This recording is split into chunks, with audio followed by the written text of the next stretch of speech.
우리에게 크고 작은 고난의 일들이, 고난의 그 날들이, 고난의 현장이 분명히 있습니다. 저 사람은 평안하겠지 그러지만 그 사람 나름대로의 고난이 분명히 있습니다. 제가 요즘 겪고 있는 고난은 크게 세 가지로 분류할 수 있는데, 한 가지는 코로나 바이러스로 인한 고난이 있습니다. 그건 모두가 다 겪고 있는 것들이죠. 나가기도 두려울 때가 있고, 혹시나 사람들이 바이러스를 전파하지 않을까에 대한 의심도 들 때도 있습니다. 엘리베이터 타다가 마스크를 쓰지 않은 사람이 있으면 괜히 꺼려지는 현상이 느껴지고, 또 택시를 탔는데 기사가 마스크도 안 쓰고 운전을 할 때 어떻게 할까 이런 생각을 해봅니다. 사실은 마스크 쓰고 운전하는 거 너무 어렵습니다. 조금이 아니라 긴 시간을, 너무나 어려운데 우리 안에는 그런 두려움이 분명히 있는 거예요. 이것도 큰 고난의 문제인 것 같습니다. 괴롭고 어렵습니다. 두 번째는 제 육체적인 어려움이 있습니다. 소리 내매 어려움. 왜 그럴까? 왜 이렇게 오랫동안 갈까? 2달 이제 돼 가는데 2달 지나면 정말 괜찮아질까? 아니면 3달째까지 가야 될까? 아니면 그 후에도 소리는 또 이렇게 나면 어떨까? 이런 두려움이 저에게 고난으로 다가와 있습니다. 또 한 가지는 성전 건축의 문제를 생각할 때마다 고난이 됩니다.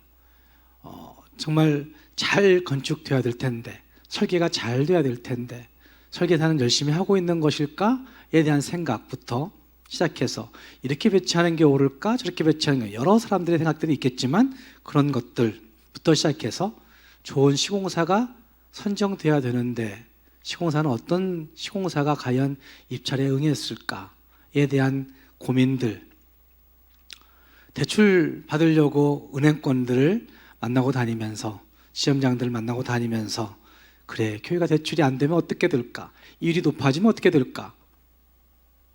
잘 모르겠습니다. 정말로 많이 어렵다라는 생각이 들어서, 하나님 하필이면 왜 나에게 이 시기에 교회 건축의 일들을 리드해 가라고 하시는지에 대한 생각이 들 때면 저에게 참 잘 오지 않습니다.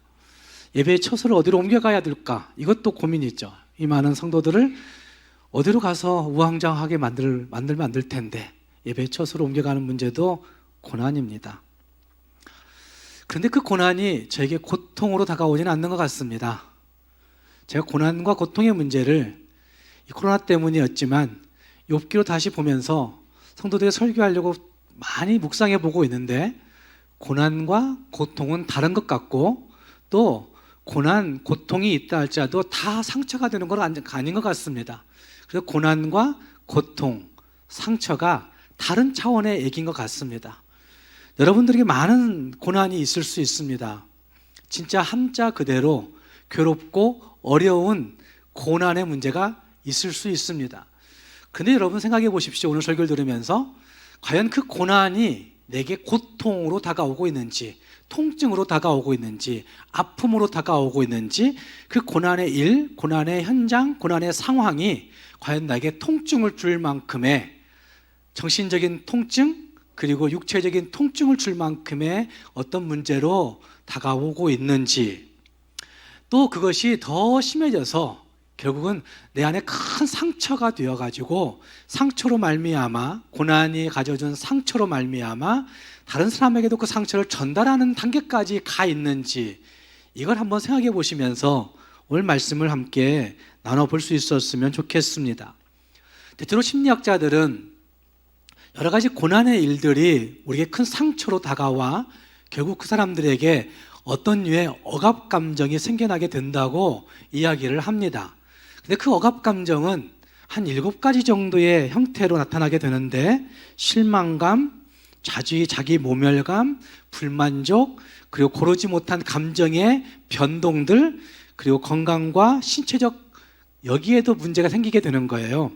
그리고 6번째는 죄책감, 그리고 분노, 그리고 또 한 가지는 8가지가 있는데 서운함, 이런 것들로 말미암아 우리 안에 억압 감정이 형성되어서 고난이 가져다 준 그것 때문에 상처가 되어지고 그 상처가 우리에게 억압 감정으로 가져와서 그 억압된 감정이 더 많은 상처를 만들어내고 더 많은 고통을 가져오는 일들이 있게 된다고 이야기를 합니다.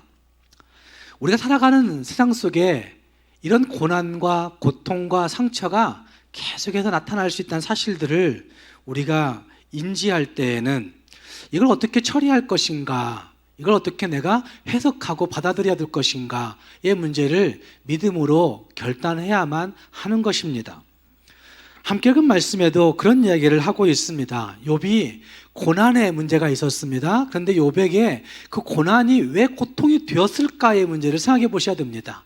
1장과 2장에서 닥쳤던 고난 때에는 그가 그 고난의 문제를 이렇게 잘 해석했었는데 3장, 4장, 5장을 거쳐가면서 6장에서는 하나님 내게 그칠 줄 모르는 고통 가운데서 기뻐할 수 있는 것은 내가 하나님의 말씀을 거역하지 않았기 때문입니다 라고 얘기하고 있는 이 10절 말씀에서 자기의 그 고난의 문제를 그칠 줄 모르는 고통이라고 그 욥이 그렇게 이야기하고 있는 것입니다. 어떻게 그는 그 고난의 문제를 고통이라고 이렇게 얘기하고 있을까? 그리고 그 고통의 문제를 그는 어떻게 해석하고 있는 것일까 하는 것들을 생각해 보시면서 욥이 가지고 있는 믿음의 기반이, 믿음의 기초가 그에게 닥쳐오는 고통과 상처를 이겨내는 능력이 되었다고 하는 사실들을 우리가 같이 생각해 보면서 그칠 줄 모르는 고통 가운데서도 나는 어떤 삶의 능력을 발현시켜야 될 것인가, 그칠 줄 모르는 고통이 내게 다가오지만 나는 어떤 삶을 살아야 될 것인가 함께 고민해 볼 수 있는 우리 모두가 될 수 있기를 주님의 이름으로 부탁합니다. 먼저 우리는 그칠 줄 모르는 고통이 다가온다 할지라도 상처가 되지 않도록 해야 합니다. 상처를 마음에 새겨두지 않도록 해야 합니다. 그 이유는 상처는 사탄의 전략이기 때문에 그렇습니다. 상처를 마음에 새겨두게 하는 것, 그것이 사탄의 전략이라고 할 수 있는 이것은 욥기에 그것이 잘 드러납니다.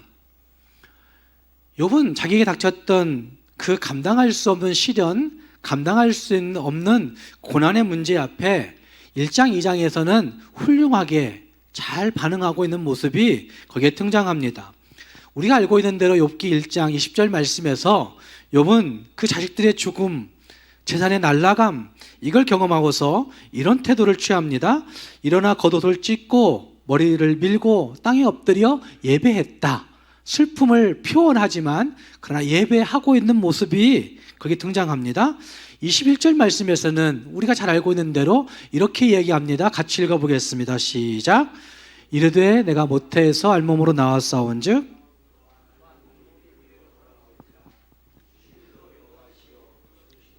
여호와시오니 여호와의 이름이 찬송을 받으실지니이다. 22절 말씀에서는 이 모든 일에 욥이 범죄하지 아니하고 하나님을 향하여 원망하지 아니하였다 라고 말씀하고 있습니다.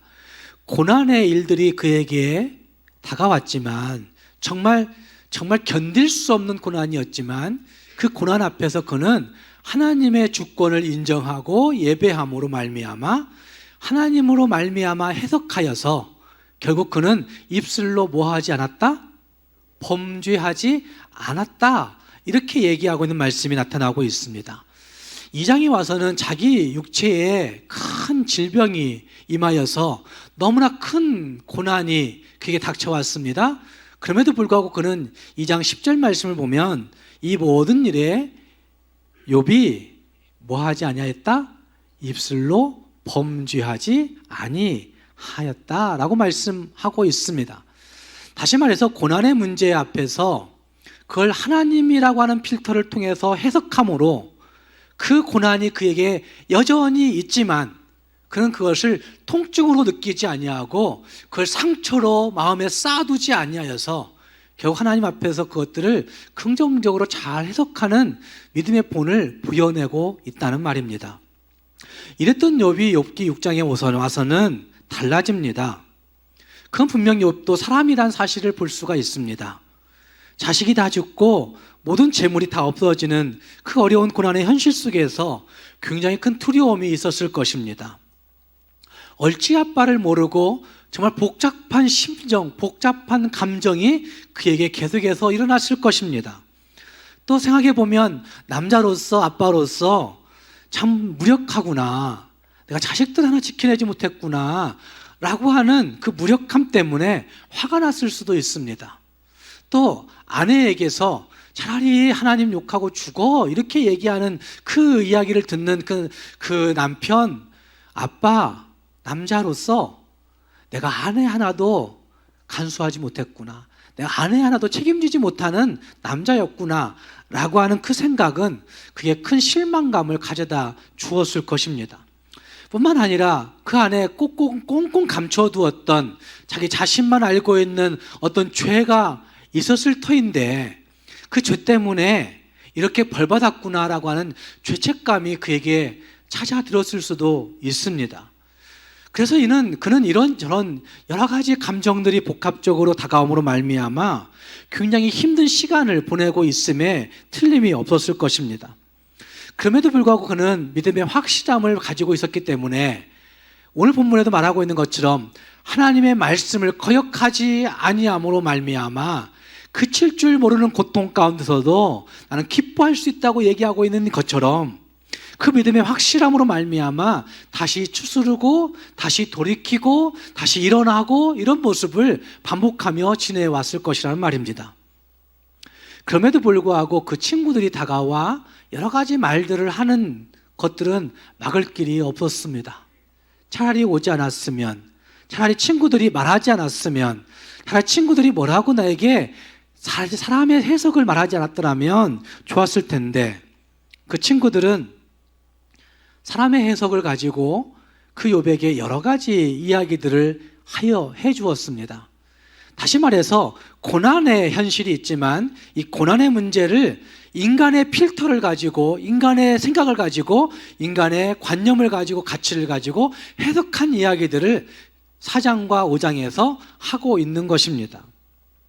저는 이것이 큰 상처라고 생각합니다. 고난은 다 있습니다.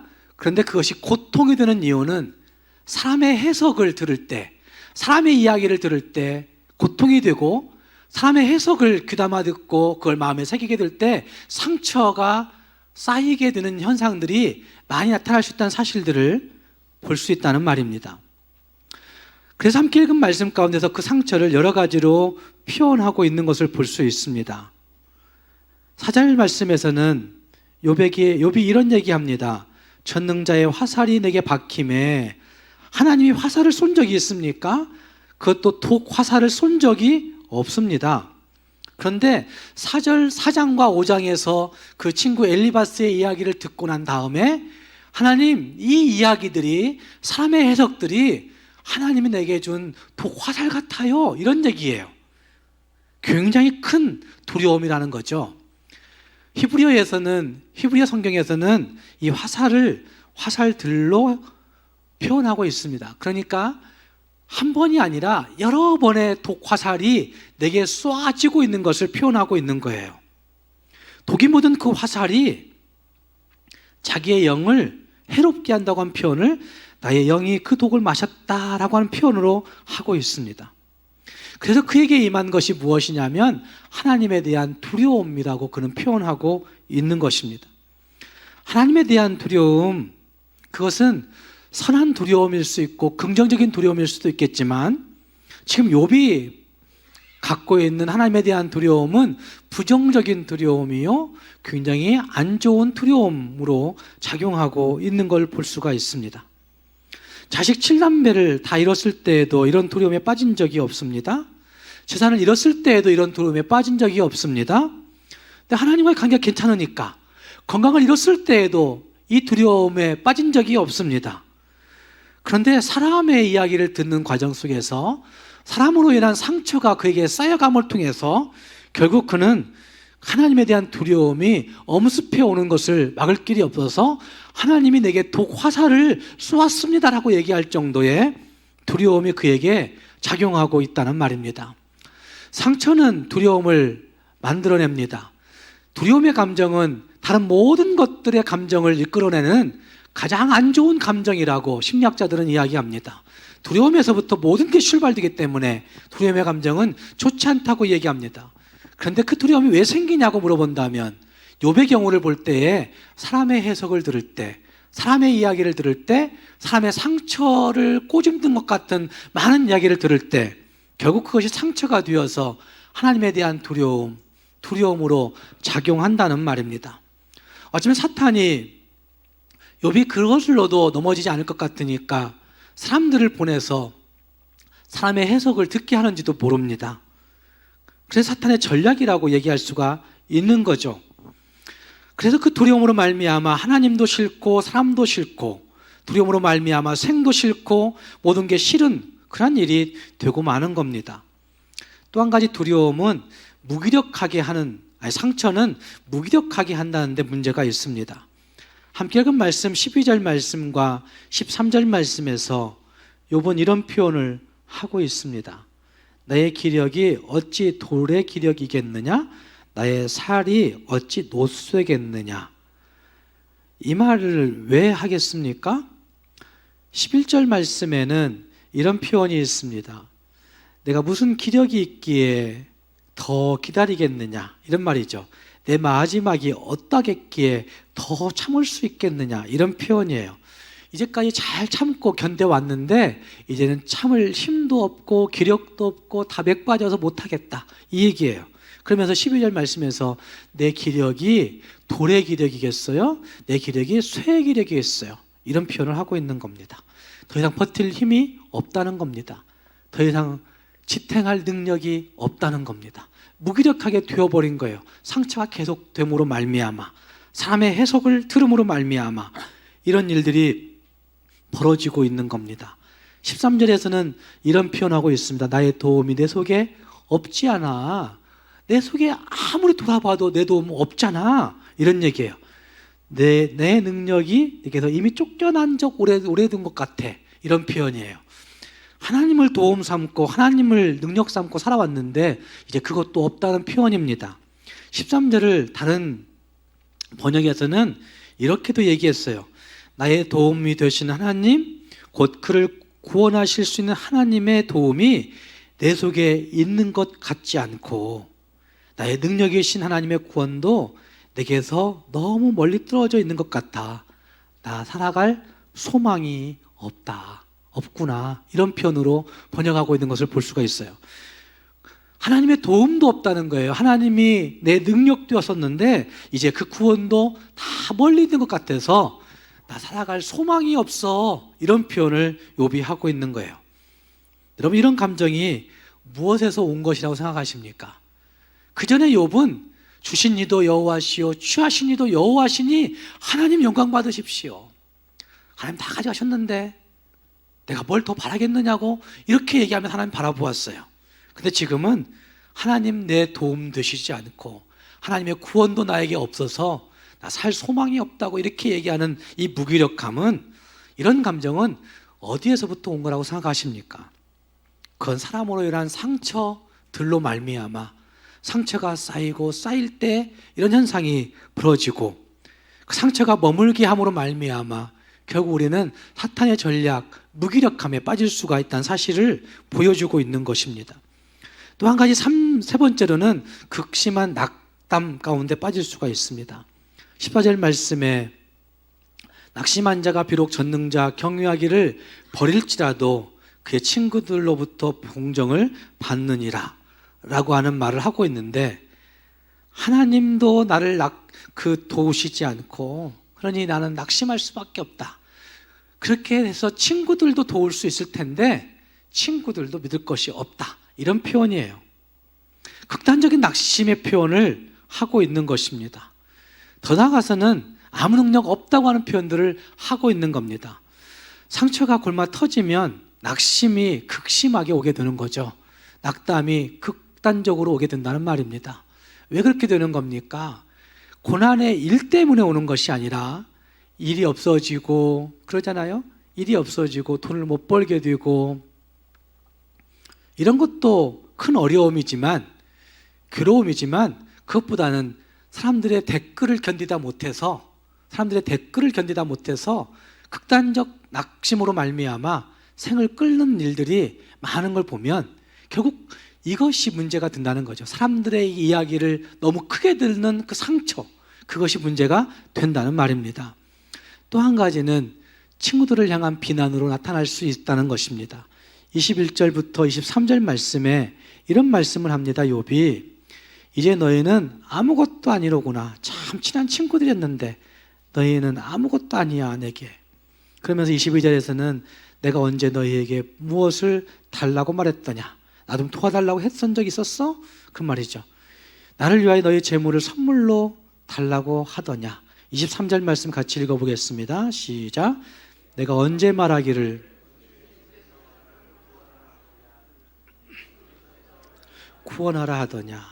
내가 언제 너희들에게 나를 좀 구원해 줘, 나를 좀 살려 줘 이렇게 요청한 적이 있더냐고 얘기하면 그것들은 너희들 다 쓸모없는 친구들이야, 너희들 다 필요 없어 이렇게 얘기하는 감정의 격함이 나타나고 있는 현상이라 할 수 있습니다.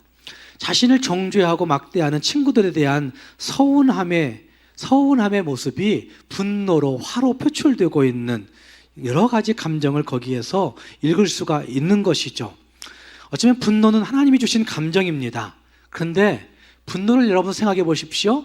분노를 내어야 할 사람에게, 내어야 할 시간에, 내어야 할 만큼만 낼 수 있다고 한다면, 자녀를 양육할 때나 동료들을 만날 때나 친구 관계를 할 때나 할 것 없이 분노라고 하는 것을 진짜 분노할 사람에게, 분노해야 할 시간에, 분노해야 할 만큼만 낼 수 있다고 한다면 그거는 건강한 분노이고 그거는 괜찮은 분노입니다. 그래서 성경은 우리에게 말씀하지 않습니까? 분노를 내어도 해가 지도록 뭐 하지 말라고 그랬어요? 그걸 품지 말라고 말씀하고 있는 거예요. 분노를 내야 할 시간만큼만 내라는 거죠. 분노를 내야 할 대상에게만 하라는 거예요. 근데 우리는 바깥에서 화가 돋궈지는 분노가 일어나면 어디 와서 풀어요? 집에 와서 푸는 거예요. 몇 마든 아내에게 풀고 자식들에게 푸는 거예요.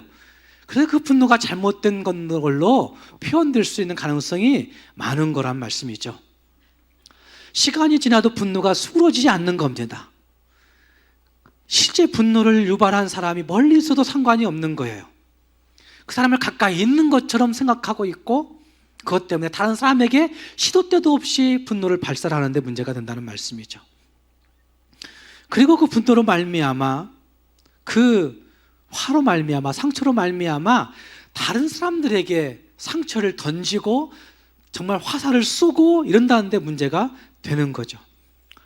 그것을 다른 것과 다 연관지어서 관련지어서 생각에 그 깊은 고립 가운데 빠지게 되고 그것 때문에 자유함이 없어지고 그것 때문에 피곤해지고 그것 때문에 과도한 신경 과민이 생기게 된다는 데 문제가 된다는 말씀이죠. 바로 이것이 상처가, 사람들의 해석으로 말미암은 상처가 우리에 가져오는 안 좋은 일들이죠. 그래서 이 상처는 사탄이 우리를 병들게 하고 악하게 하는 전략이라 할 수가 있다는 말입니다. 사탄의 간교함은 정말 싫어하는 사람을 통해서만이 아니라 가장 가까운 사람을 통해서도 우리에게 다가올 수도 있고, 사탄의 간교함은 다양한 환경을 통해서도 우리에게 다가올 수도 있고, 사탄의 간교함은 우리의 정말 변덕스러운 감정을 통해서도 다가올 수 있고, 사탄의 그 간교함은 강력하게 우리의 모든 것들을 지배하는 데 문제가 된다는 말입니다. 사랑하는 여러분, 우리가 여러 가지 고난 앞에 처해 있습니까? 그 고난이 고통 현상까지 갔습니까? 그 통증을 유발하고 있습니까? 그것으로 말미암아 혹시 상처가 한 번, 두 번 쌓여가고 있는 상태까지 간 분들도 계십니까? 상처를 우리 마음에 새겨두는 것은 사탄의 전략입니다. 누가 뭐래도 내가 왜 상처를 받고 있는가 하는 것들을 다시 분석해 본다고 한다면 사람의 해석, 사람의 이야기들 때문에 오는 사람의 그 시선 때문에 오는 것인 것을 기억할 때에는 내가 사탄의 레이더망에 걸리지 않아야 되겠구나, 우리가 생각해 보아야 됩니다. 어쩌면 그 사탄의 레이더망에 걸리면 우리도 다 넘어질 수밖에 없다고 하는 사실들을 기억하면서 간교한 사탄의 레달방에 걸려서 고난을 잘못된 해석으로 말미암아 고통 속에 또다시 상처 속에 가두어지지 마시고 정말 주님과 함께 주님의 해석으로 다시 갈 수 있는 우리 모두가 될 수 있기를 주님의 이름으로 축복합니다.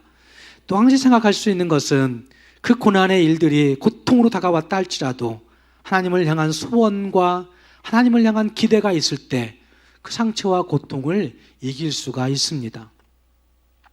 욥은 상처로 인한 고통과 그 어려움으로 말미암아 온갖 불평들을 쏟아 놓았었습니다.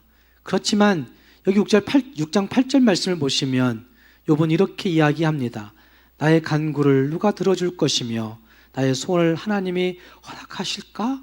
이런 궁금증을 갖습니다.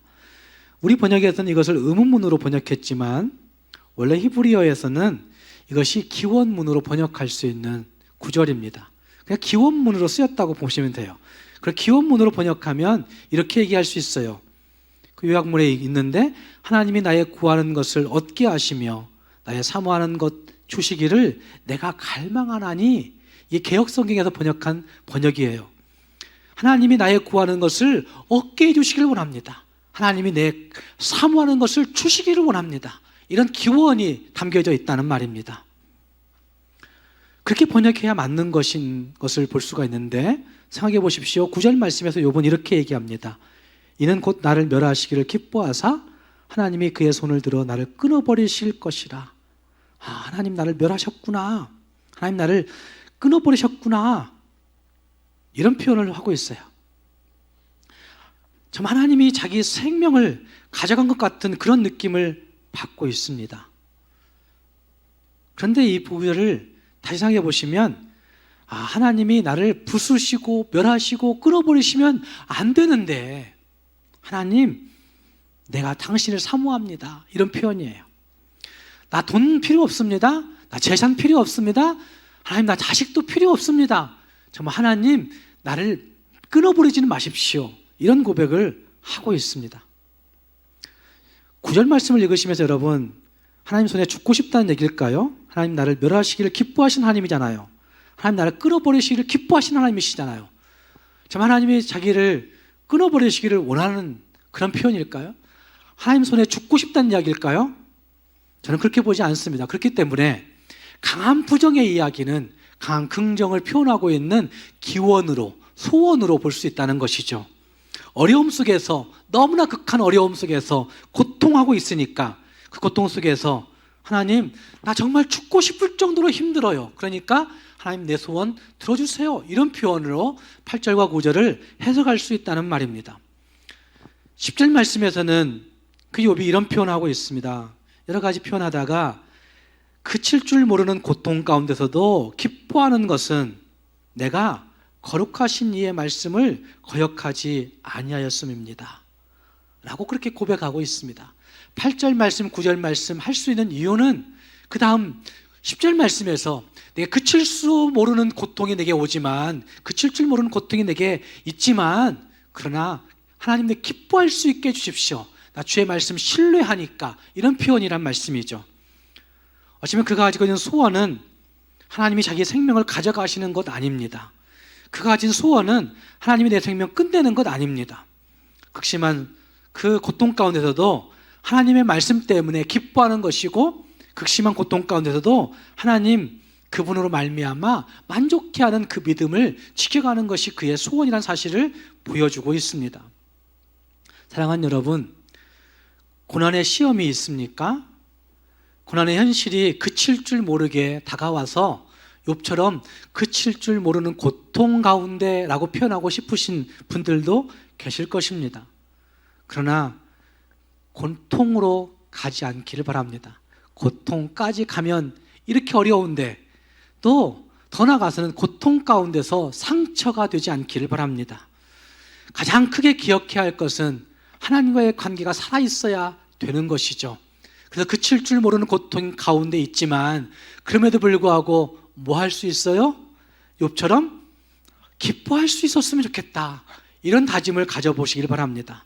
하나님에 대한 해석을 가지시면, 하나님이 주시는 말씀으로 가져가는 해석을 가지고 있으면 고통이 상처되지 아니하고 오히려 기뻐할 수 있다는 사실들을 기억하면서 욥과 같이 말씀이 흐르게 할 수 있는 여러분들이 될 수 있기를 바랍니다. 고난 가운데, 고통 가운데 사람의 해석이 흘러가면 우리는 상처 입게 되는 겁니다.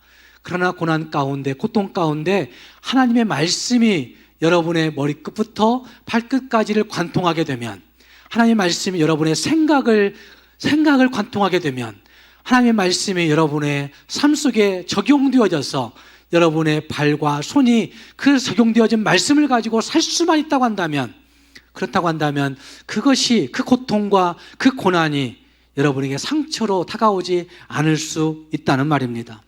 우리 모두가 하나님의 말씀이 여러분의 삶에, 우리 모두의 삶에 흘러갈 수 있게 할 수 있기를 바랍니다. 그렇게 할 때 우리는 세속적 상처로 끝나게 되는 것이죠. 아니, 세속적 상처를 영성적 상처로, 영성적 분노로, 영성적 슬픔으로 바꿀 수 있게 된다는 말입니다. 오늘도 삼킬자를 찾고 있는 사탄의 레이다망은 지금 이 자리에도 분명히 작동하고 있습니다. 사탄의 레이다망에 걸리지 마시고 하나님의 말씀의 해석으로 우리의 고통, 우리의 고난을 해석할 수 있어서 상처되지 아니하고 오히려 영성적 슬픔으로, 영성적 고통으로, 영성적 분노로, 영성적 모든 것들로 이어갈 수 있는 저와 여러분이 될 수 있기를 주님의 이름으로 축복합니다. 기도하겠습니다.